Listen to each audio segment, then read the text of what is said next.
जैसे कि आप जानते हैं कि आज से 2000 वर्ष पहले प्रभु यीशु मसीह जी इस धरती पर आए और उन्होंने धरती पर रहते हुए बहुत ही बड़े बड़े और अचरज कामों को किया। उन्होंने अंधों को आंखें, गूंगों को जुबान, लंगड़ों को चलने का बल दिया, कोढ़ियों को शुद्ध किया और यहाँ तक के मुर्दों को भी जीवित किया। पर हमारे ही अपराधों के कारण वो मारे गए, गाड़े गए और तीसरे दिन मुर्दों में से जी उठे और आज तक वो जीवित है। मुर्दों में से जी उठने के बाद प्रभु यीशु मसीह जी ने अपने चेलों को कुछ खास बातें बताई। यीशु मसीह ने कहा, जाओ और सुसमाचार प्रचार करो। मैं तुम्हें अधिकार देता हूँ कि बीमारों को चंगा करो। और उसके बाद वो जीवित स्वर्ग में उठा लिए गए। आज भी परमेश्वर अपने दासों को इस्तेमाल करते हैं अपने लोगों को चंगा करने के लिए और आजाद करने के लिए। आज हम प्रभु यीशु मसीह जी के एक ऐसे आश्चर्य क्रम को देखने वाले हैं जो ये साबित करता है कि प्रभु यीशु मसीह जी आज भी जीवित हैं और वो अपने दासों के द्वारा धरती पर बड़े बड़े और अद्भुत काम कर रहे हैं।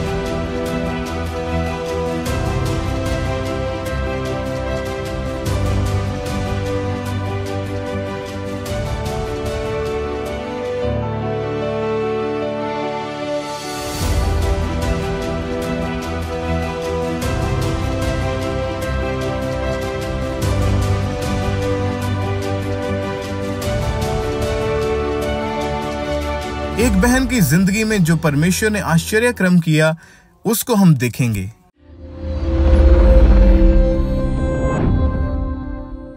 मेरा नाम अनीता है, मैं कोलकाता से हूँ। बेटी है और बेटा है, छोटी बहन है। छोटी बहन है, ओके।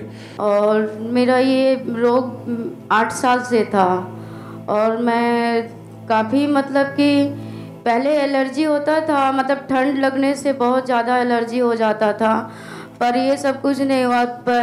काफ़ी साल पहले जब मैं खाना खाने बैठी पापा के घर में, अचानक मैं चावल जब मिक्स कर रही थी हाथ से, बस मेरा नेल निकल गया और बेसिन में जैसे हाथ धुलने गई तो नेल निकल गया। तो जब बहुत ज़्यादा जलन हो रही थी तो रोने लगी, तो पापा बोले क्या हुआ, सब ठीक हो जाएगा, चिंता मत करो।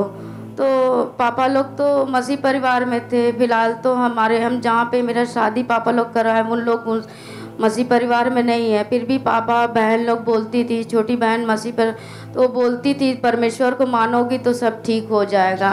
फिलहाल मेरी बहन, मेरी बेटी वहीं रहती थी, छोटी बेटी। ओके, इस फोटो को हम जूम करेंगे। आपका रोग आपने चेक करवाया तो क्या था ये मेडिकल भाषा में? डॉक्टर ने आके कहा सोराइसिस है। तो और इसका इलाज क्या है? इसका इलाज डॉक्टर ने कहा कि ये सारा जिंदगी ऐसी रहेगा और ये भी बताया कि आप काफ़ी टेस्ट करवाओ, तो किडनी टेस्ट करवाएं और शुगर टेस्ट करवाएं और यहाँ तक और क्या लिखा है इसमें? अपोस्टली इनकी जो स्किन थी हर रोज मांस उसमें से उतरना शुरू हुआ। मांस उतरता था? हाँ। तो सफाई कौन करता था? सफाई छोटी बेटी करती थी। ये बेटी करती थी? हाँ। ये छोटी बेटी। अपोस्टली जब पहले इनका एक नाखून उतरा, धीरे धीरे उस चमड़ी के रोग के कारण इनके सारे नाखून जो थे वो उतरने शुरू हो चुके थे और इनके बच्चे मुट्ठियां भर भर के बेड से इनका मांस जो था वो इकट्ठा करते थे। डॉक्टर ने बताया कि जब ब्लड टेस्ट हुए उन्होंने बताया सोराइसिस नाम का रोग हो गया, इसका कोई इलाज नहीं है, मेडिसिन खाओ, लेकिन कोई हल इनको कुछ नहीं मिलता था। डे बाय डे ये रोग इतना बढ़ गया था कि इनको अलग रूम में आइसोलेट कर दिया गया था। वे एक कमरे में इनको बंद करके रखते थे, गंदी स्मेल आती थी और लोग इनके पास जब आते थे इनको देख के वो बाहर से ही, कमरे के बाहर से ही बाहर चले जाते थे, इनको देखना भी पसंद नहीं करते थे। धीरे धीरे ये बहन की हालत खराब होती गई और टोटली तो बच्चे, ये बेटी सफाई रखती थी आपके रूम की। हाँ। उस समय क्या कंडीशन थी, खुल के बताओगे? आप तो निकली हैं उस पोजीशन से, कैसा महसूस होता था, क्या होता था? बहुत जलन भी होती थी, दर्द भी होती थी। हम इन लोग को दूर भी करते थे कि मेरे पास मत आओ, क्योंकि सभी लोग बोलते हैं कि वो छूत का रोग हो गया, डॉक्टर भी बोलते हैं और फिर परिवार के भी लोग, मेरे ससुराल के लोग बोलते हैं ऐसी भोग के मरेगी, ये है वो है, बहुत कुछ। तो बच्चे लोग को दूर करते थे, पर इन लोग जितना आते थे उतना ही क्यों रो रहा है बेटा? लिपट के बहुत प्यार करते थे दोनों बच्चे। और अपोस्टल जी इनकी छोटी बेटी इनको डायपर लगाती थी, डायपर चेंज भी करती थी। ओके, डायपर भी लग गए थे आपको? जी, जितना वो सफाई करना, डायपर चेंज करना सब, और ये बेटा कपड़ा धुलना, नहलाना, दवा लगाना पूरे पीठ उठ में, सब पूरे बॉडी में दवा लगाते थे दोनों बच्चे। बेटा डायपर तू चेंज करती थी मम्मा के? यस पापा जी। वाओ। तो बेटा रो क्यों रहा है? क्या बोलते थे तेरे दोस्त लोग, क्या बोलते थे? मम्मी को पता था मम्मी बीमार है? नहीं। उसके दोस्त को पता था बेटा? तेरे हाँ। तेरे दोस्त को मालूम था? हाँ। तो कोलकाता कहाँ पे रहते हो? Garden reach. गार्डन रीच डग जो है जहाँ जहाज बनती है पानी की, वहीं। और जो डायपर लगाते थे, क्यों लगाते थे डायपर? वो यूरिन पास हो जाता था, लूज मोशन, अचानक मैं दवा खाती थी, लूज मोशन हो जाता था, तो डायपर लगा के रखने पड़ते थे। हाँ। और स्किन उतरती थी, जो बेटी साफ करती थी रूम सारा। दोनों लोग साफ करते थे। जो स्किन उतरती थी, वो स्मेल रहती थी, किसी से मिलते नहीं थे, आइसोलेट कर दिया, अलग कर दिया था आपको। और अपोस्टल जी लोग इनको ताने देते थे कि तू ऐसे ही इसी बीमारी में मर जाएगी। 20 डॉक्टर चेंज करके देखे, 8 साल इलाज करवा के देख लिया। और ये बहन रेलवे में सरकारी नौकरी करते थे, उसी बीमारी के कारण वो जॉब भी इनकी छूट गई थी, काम पे भी बिल्कुल नहीं जा पाते थे। और इन्होंने 2 बार सुसाइड करने की कोशिश करी, क्योंकि इतना ज्यादा दुखी हो चुके थे। ट्रेन के नीचे आके फिर गहरे पानी में छलांग लगा के मरने की कोशिश करी। फिर इनके एक विश्वासी सिस्टर है, उन्होंने इनको खामराज चर्च के बारे में बताया, तो मीटिंग्स लगातार अटेंड करनी शुरू कर दी। फिर जब चर्च के बारे में आना शुरू किया, परमेश्वर की आत्मा ने छुआ, और 12 मार्च 2023 को इन्होंने व्हाइट कार्ड बनवा के आप जिसे ले हैंड प्रेयर करवाई थी।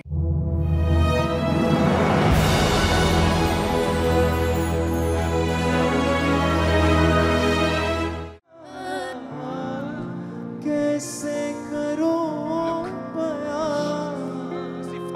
रज़ा की डूबी नई आँखों किनारे लगा दिया मुझको है दीन सा,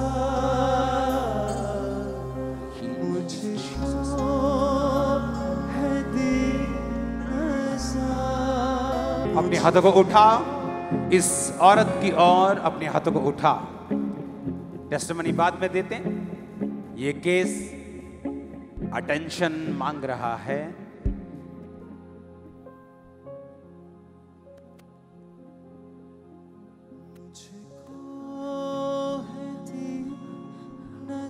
ऐसे पेशेंट्स को आप हमेशा इमरजेंसी में रखते हैं, क्योंकि ताकि लोगों को इनसे दिक्कत ना हो। लेकिन आज आपने इसे यहाँ रख दिया, ये शायद खुदा की योजना है। आमीन, आमीन, आमीन। मुझको है दीन सा, आमीन।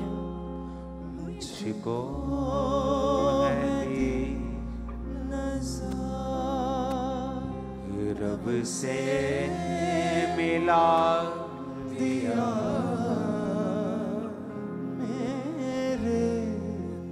गुनाह का बोझ Be healed in Jesus' name. उठा लिया मेरे गुनाह का Be healed, devil. Out! Out! Out in Jesus' name. Thank you, Lord. मुझको Out!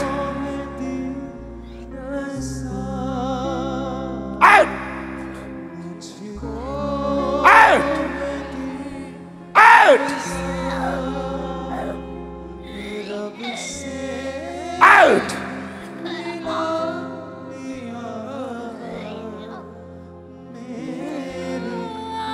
मत तेरी मसीहा कैसे करूं बयां।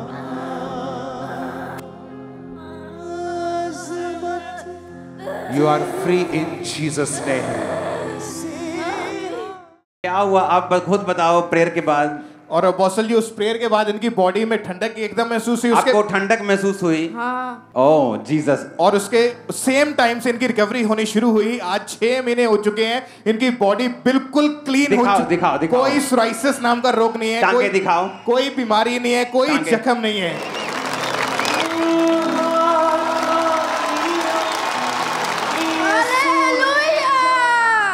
जिंदगी ने मारी पर पलटी तब खुशियां भरी मेरी झोली में टूटे बंधन। बेटा तू बता कुछ, अभी क्या मम्मी अब हील है तो सब खुश रहते हैं अभी?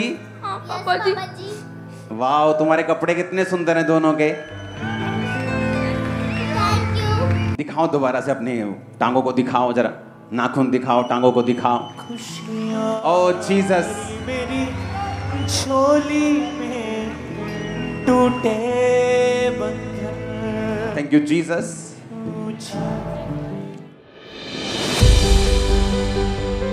परमेश्वर के लिए कोई भी काम करना कठिन नहीं है, क्योंकि हम उस परमेश्वर की आराधना करते हैं जो आज भी जीवित परमेश्वर है, जिसकी कब्र आज भी खाली है।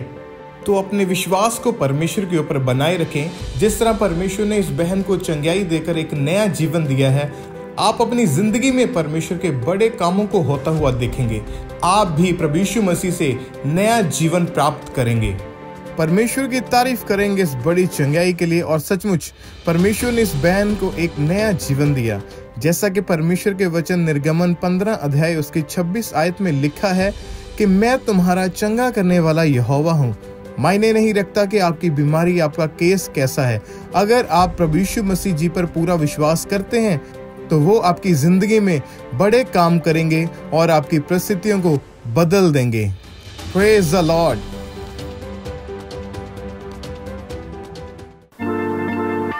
परमेश्वर के गहरे वेदों को परमेश्वर के दास के द्वारा जानने के लिए और ऐसी और नई वीडियोस को देखने के लिए हमारे YouTube चैनल को सब्सक्राइब करें और साथ में बेल आइकन को प्रेस करें, ताकि ऐसी और नई वीडियोस की नोटिफिकेशन सबसे पहले आप तक पहुंच सके। जुड़े रहें परमेश्वर की हजूरी के साथ। God bless.